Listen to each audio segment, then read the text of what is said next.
Good morning बच्चों। तो बेटे कल हमने वेग व्यंजक और वेग स्थिरांक के बारे में बात की। अब हम इससे आगे की बात करते हैं। वेग स्थिरांक की इकाई की बात करेंगे। तो देखिए यहाँ हमारे पास में वेग स्थिरांक का फैक्टर है, ठीक है। वेग स्थिरांक की इकाई की अगर मैं बात करूं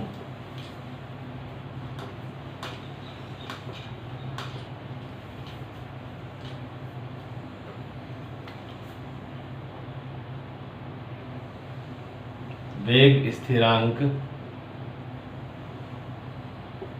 की इकाई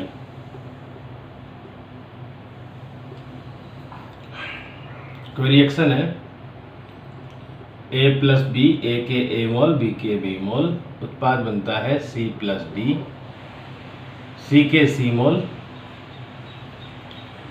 और D के D मोल। द्रव्यानुपाती क्रिया नियम से अभिक्रिया का वेग, अभिक्रिया का वेग हम किसके अकॉर्डिंग पढ़ रहे हैं? द्रव्यानुपाती क्रिया नियम से। 11th क्लास में पढ़ा था हमने इसको। अभिक्रिया का वेग सांद्रता में परिवर्तन बटा परिवर्तन में लगा समय, यही तो होता है अभिक्रिया का वेग। सांद्रता में परिवर्तन बटा परिवर्तन में लगा समय। ये किसके समानुपाती होगा? A की सांद्रता की घात A और B की सांद्रता की घात B। समानुपाती का निशान हटाओगे तो कांस्टेंट लगाओगे। इसी को वेग स्थिरांक कहेंगे कि A की सांद्रता की घात A और B की सांद्रता की घात B। बेटे ये है सांद्रता बटा समय।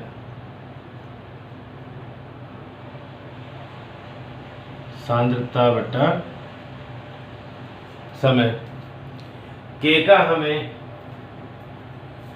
इकाई ज्ञात करनी है K की, और A और B जो है ये दोनों हैं क्रियाकारक A की सांद्रता और क्रियाकारक B की सांद्रता। तो K बराबर K गुणा सांद्रता की घात A इंटू सांद्रता की घात B। K को एक तरफ ले लो और इन दोनों में जब आधार समान है तो घातें जुड़ जाएंगी। तो मैं लिख सकता हूं सांद्रता बट्टा समय बराबर K सांद्रता की घात A प्लस B। सांद्रता की घात A प्लस B का पक्षांतरण कर दो, K को एक तरफ रख लो, तो क्या हो जाएगा? एक काम और कर देते हैं हम। यहाँ A प्लस B मोलों की संख्या है, इनके योगफल को n मान लेते हैं। मोलों की संख्या। अब पक्षांतरण कर दो, K बराबर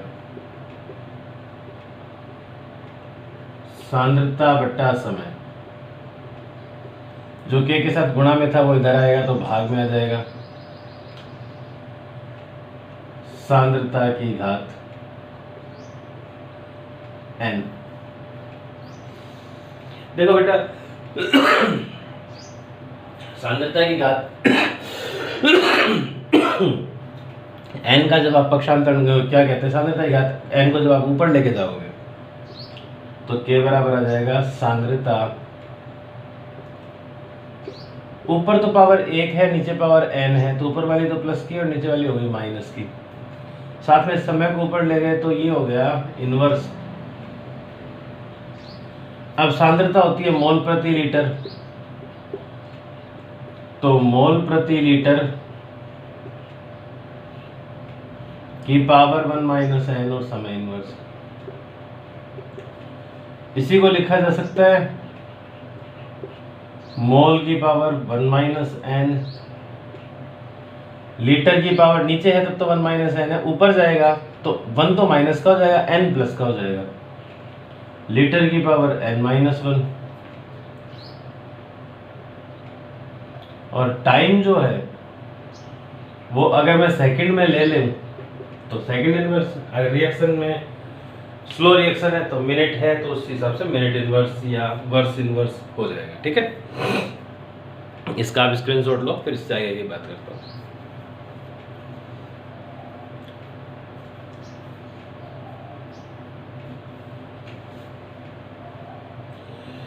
अब देखो बेटा, किसी अभिक्रिया का वेग कितने क्रियाकारकों की मोलों की संख्या पर निर्भर करता है, उस हिसाब से अभिक्रिया की कोटि अलग अलग होती है। हम इसके जस्ट बाद में पढ़ेंगे उसको, अभिक्रिया की अणुसंख्यता और अभिक्रिया की कोटि। लेकिन एक आगे की बात मैं आपको अभी बता देता हूं। ये के लिए फैक्टर है जो आपको याद रखना है। वेग स्थिरांक की इकाई के इज इक्वल्स टू है क्या, मोल की पावर 1 - n, लीटर की पावर n-1 और सेकंड इनवर्स। इसको याद रखो।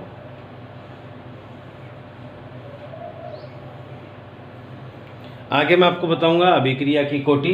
अभिक्रिया की कोटि क्या होती है, क्रियाकारक के वेग मोलों, उन मोलों की संख्या जिन पर अभिक्रिया का वेग निर्भर करता है।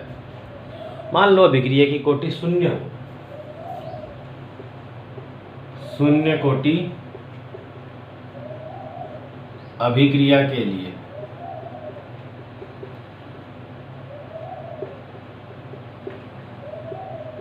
ऐसी रिएक्शन जिसमें अभिक्रिया का वेग क्रियाकारक के मोलों की संख्या पर निर्भर ही ना करे, 0 कोटि अभिक्रिया कहलाएगी।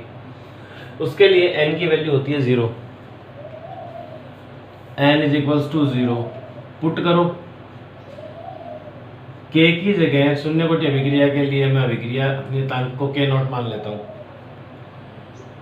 मोल की पावर 1 - 0, लीटर की पावर 0-1, सेकंड इनवर्स। तो k0 बराबर हो गया मोल, 1 में से 0 घटाओगे, लीटर इनवर्स सेकंड इनवर्स। 0 कोटि अभिक्रिया के लिए इसकी वैल्यू आ गई ये।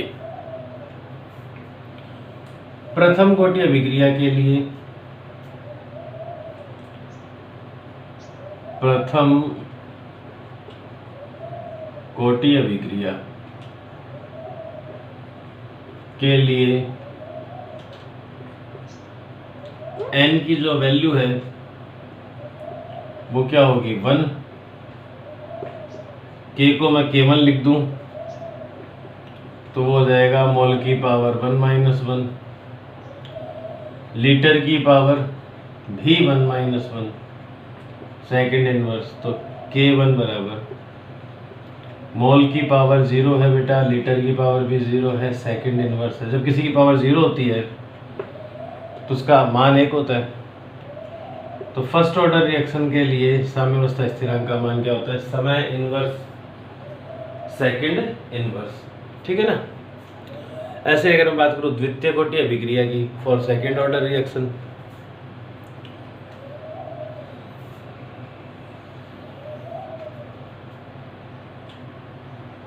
द्वितीय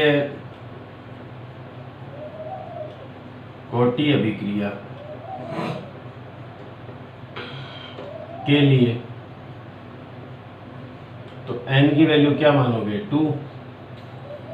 ऐसे में इसको हम कांस्टेंट को क्या मान लें, k2। मोल की पावर 1 - n, n की वैल्यू 2 है, लीटर की पावर n-1, सेकंड इनवर्स। तो k2 बराबर mole inverse litre second inverse. बेटा जो पॉजिटिव वैल्यू उसको पहले लिख लो, k2 बराबर litre mole inverse second inverse. Simple है। तो ये हो गई अपने वेग स्थिरांक की इकाई। इसका भी आप स्क्रीनशॉट ले लो। अलग अलग अभिक्रियाओं के लिए हमने इसको देख लिया।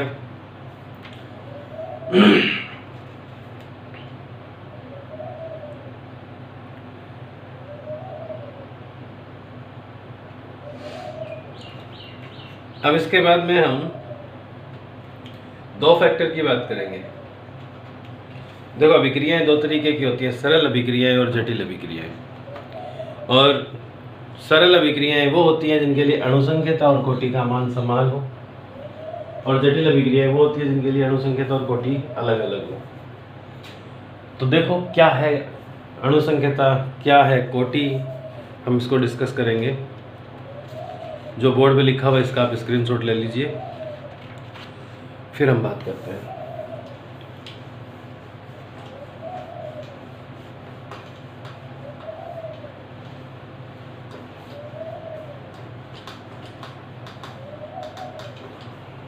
देखो बेटा, अणुसंख्यता, अणु संख्यता क्या होती है? किसी रासायनिक अभिक्रिया में भाग लेने वाले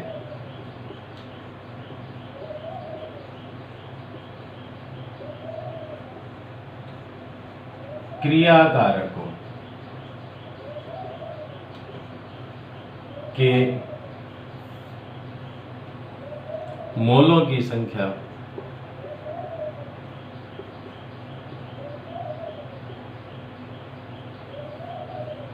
को अणुसंख्यता कहते हैं।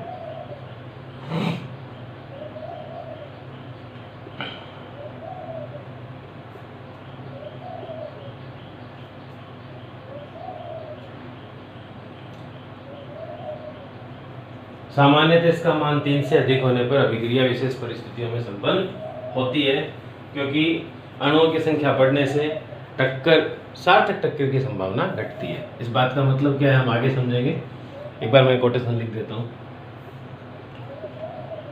सामान्यतः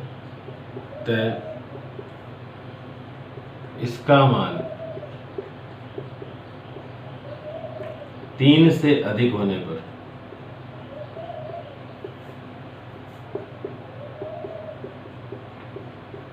अभिक्रिया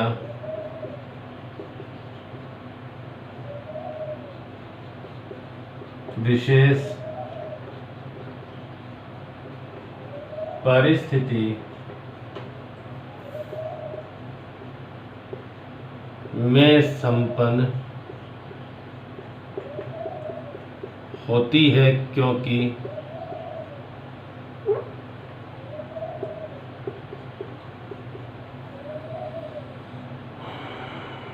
अणुओं की संख्या बढ़ने पर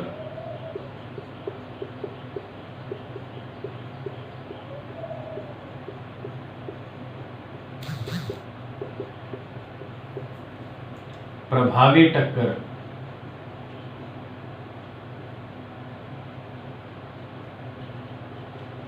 की संभावना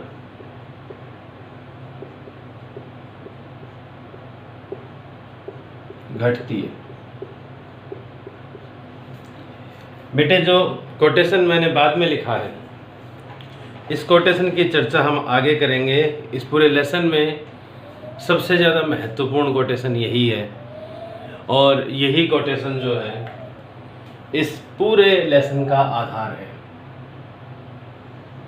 ये तो इसकी चर्चा हम थोड़ा आगे करेंगे। पहले आप डेफिनेशन को देखो और हम उससे रिलेटेड डिस्कशन को करते हैं।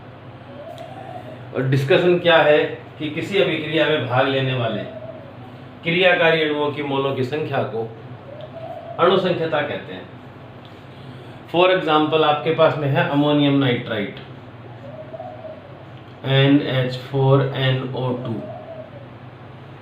आपने इसको किया गर्म N2+2H2O।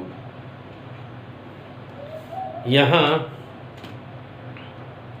अभिक्रिया में भाग लेने, संतुलित अभिक्रिया है, अभिक्रिया में भाग लेने वाले क्रियाकारी अणुओं की मोलों की संख्या 1 है, तो इसकी अणुसंख्यता,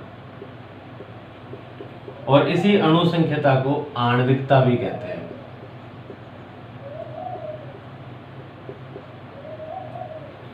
आणविकता का मान जो है वो कितना है, 1 है,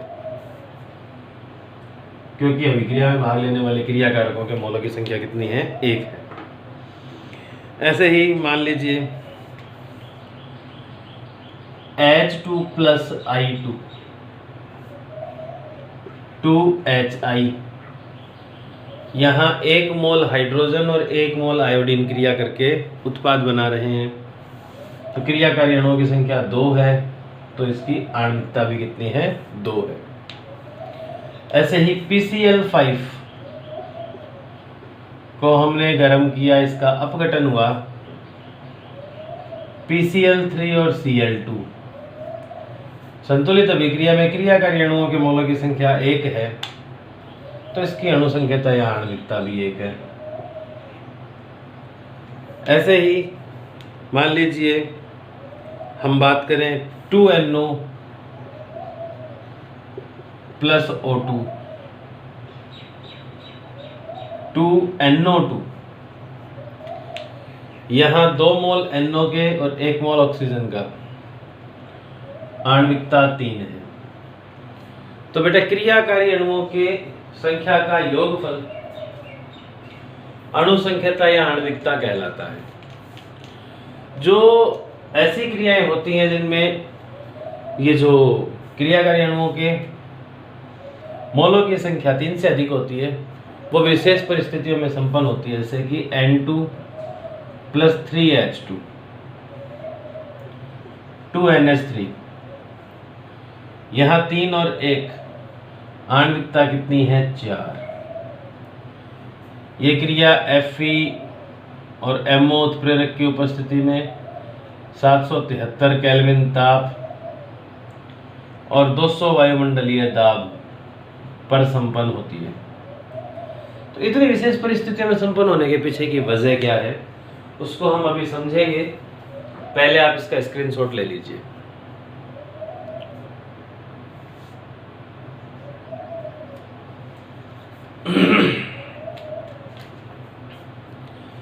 देखिए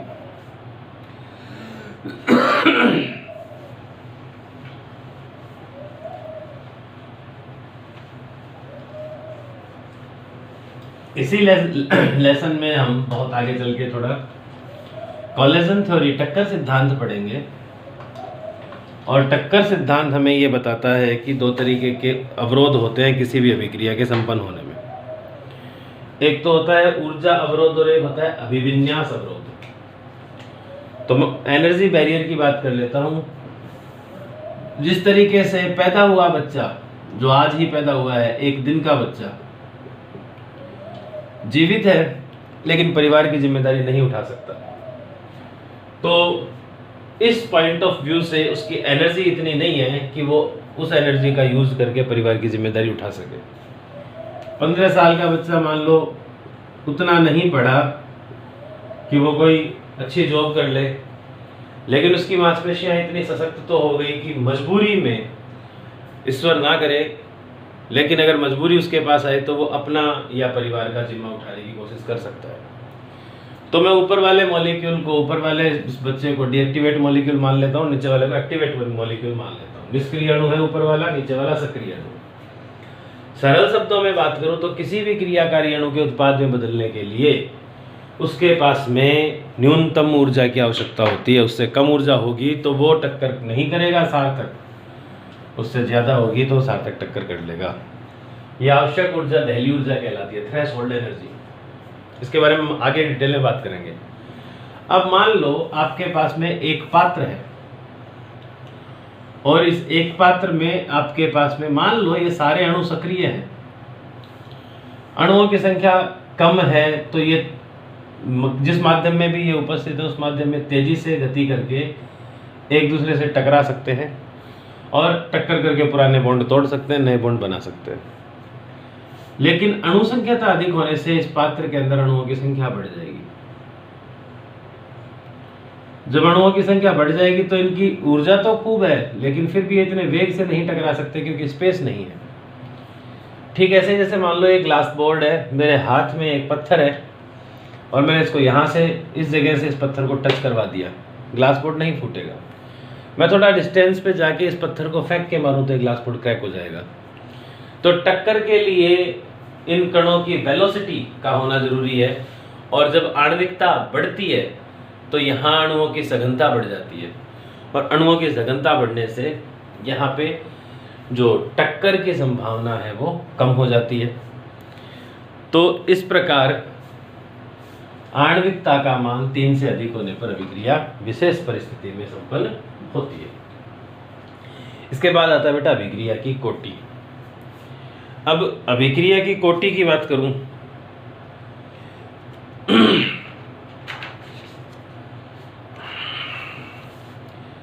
अभिक्रिया की कोटि की बात करूं तो अभिक्रिया की कोटि क्या होती है?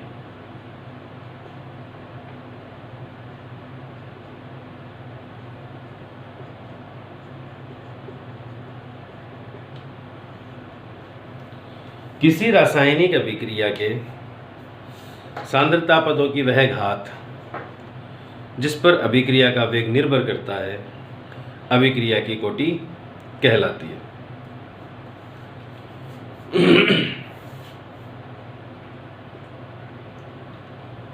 किसी रासायनिक अभिक्रिया के सांद्रता पदों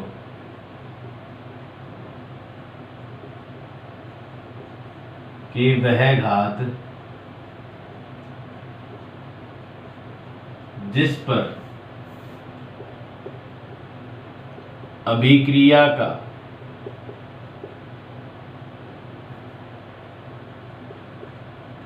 वेग निर्भर करता है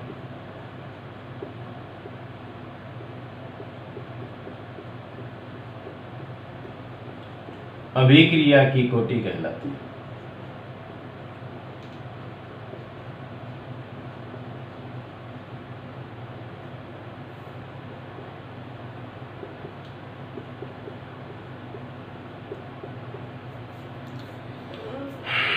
इसे हम कह सकते हैं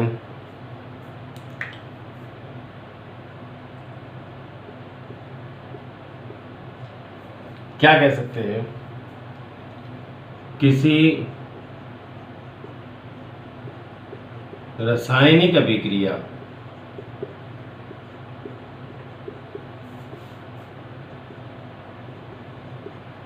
में अभिकारकों या क्रियाकारकों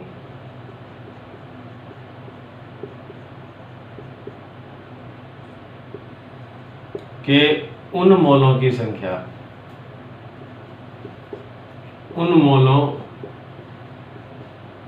संख्या को अभिक्रिया की कोटि कहते हैं, को अभिक्रिया की कोटि कहते हैं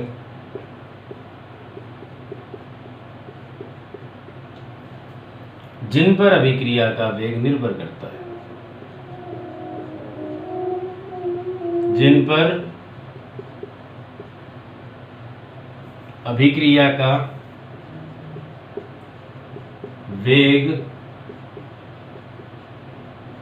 निर्भर करता है।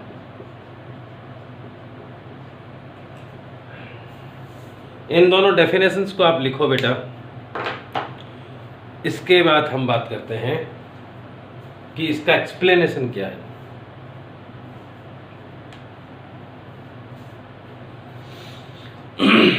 देखिए, सबसे पहले हम इसको एक एक्सपेरिमेंट के पॉइंट ऑफ व्यू से समझते हैं।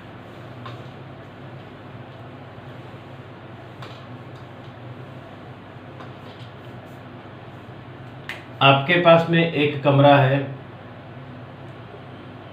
और उसमें बिल्कुल अंधेरा है, कहीं से कोई रोशनी नहीं आ रही, डार्क रूम है, और आपके पास एक गैस जार है। विचार कीजिएगा, इस गैस जार में मार्किंग की हुई है, समान दूरी पर निशान बने हुए, और इस गैस जार में 2 गैसें भरी हुई हैं एक तो हाइड्रोजन भरी हुई है और एक क्लोरीन भरी हुई है, और इस गैस जार को जल से भरे हुए पात्र में उल्टा कर दिया गया है। अब हाइड्रोजन और क्लोरीन दोनों ही जल में नगण्य रूप से घुलती है, तो न तो हाइड्रोजन पानी में घुलेगी और न ही क्लोरीन पानी में घुलेगी, लेकिन इन दोनों की परस्पर क्रिया से बनने वाला उत्पाद हाइड्रोजन क्लोराइड बहुत आसानी से पानी में घुलता है। तो ये प्रयोग इसलिए किया गया जिससे ये पता चल सके कि अभिक्रिया का वेग क्रियाकारक के मोलों की संख्या पर या सांद्रता पर निर्भर करता है क्या। क्योंकि बेटे जो हमने द्रव्यानुपाती क्रिया नियम पढ़ा था 11th क्लास में, उसके हिसाब से बात यह है कि स्टार्ट में तो क्रियाकारकों की मात्रा ज़्यादा है, तो स्टार्ट में तो इनको तेजी से क्रिया करनी चाहिए, और जब ये तेजी से क्रिया करेंगे तो HCl तेजी से बनेगा। जितना तेजी से बनेगा उतना जल्दी घुलेगा तो गैस जार में जगह खाली होगी तो पानी ऊपर चढ़ जाएगा। लेकिन जैसे जैसे इनकी मात्रा कम होगी तो वेग कम होना चाहिए और ये धीरे धीरे धीरे ऊपर चढ़ना चाहिए। क्या देखा गया कि अंधेरे कमरे में तो इन्होंने क्रिया ही नहीं की, पानी ऊपर चढ़ा ही नहीं। जब ऐसा हुआ तो इसको डार्क रूम से निकालकर सनलाइट में रख दिया गया।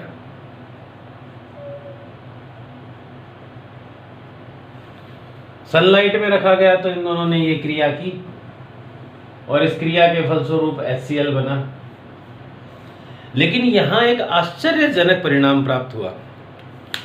हिसाब तो क्या होना चाहिए था कि पहले तो इसका स्तर पानी में घुलने के बाद तेजी से ऊपर बढ़ना चाहिए था, क्योंकि पहले हाइड्रोजन और क्लोरीन की सांद्रता ज्यादा थी। लेकिन देखा यह गया कि शुरू से लेके अंत तक ये जल का विलयन समान गति से ऊपर चढ़ता है। ये तभी संभव है जब अभिक्रिया का वेग है उस पर इस बात का कोई फर्क ना पड़े कि क्रियाकारक की मात्रा कम है या ज्यादा है। तो यहाँ इस प्रयोग से पहली बार ये स्पष्ट हुआ कि अभिक्रिया का वेग हर बार क्रियाकारक की सांद्रता पर निर्भर करे जरूरी नहीं है, या अभिक्रिया का वेग प्रत्येक क्रियाकारक की सांद्रता पर निर्भर करे ये भी जरूरी नहीं है। तो इसलिए अणु संख्यता और अभिक्रिया की कोटि दो अलग अलग फैक्टर हो गए। तो पहले तो ये माना जाता था कि अभिक्रिया का वेग प्रत्येक क्रियाकारक के अणुओं की संख्या पर निर्भर करता है, लेकिन इसके बाद ये विचार बदल गया, और जब बदला तो एक नया फैक्टर आया, ऑर्डर ऑफ रिएक्शन, अभिक्रिया की कोटि। तो हाइड्रोजन क्लोरीन से क्रिया करता है सनलाइट में, सूरज के प्रकाश में, और उत्पाद बनाता है हाइड्रोजन क्लोराइड। इस क्रिया के लिए अभिक्रिया का वेग न तो हाइड्रोजन की मात्रा पर निर्भर कर रहा है और न ही क्लोरीन की मात्रा पर निर्भर कर रहा है। तो इस प्रकार की अभिक्रिया को फिर क्या कह दिया गया? Zero order reaction. Zero order reaction यानी कि शून्य कोटि अभिक्रिया।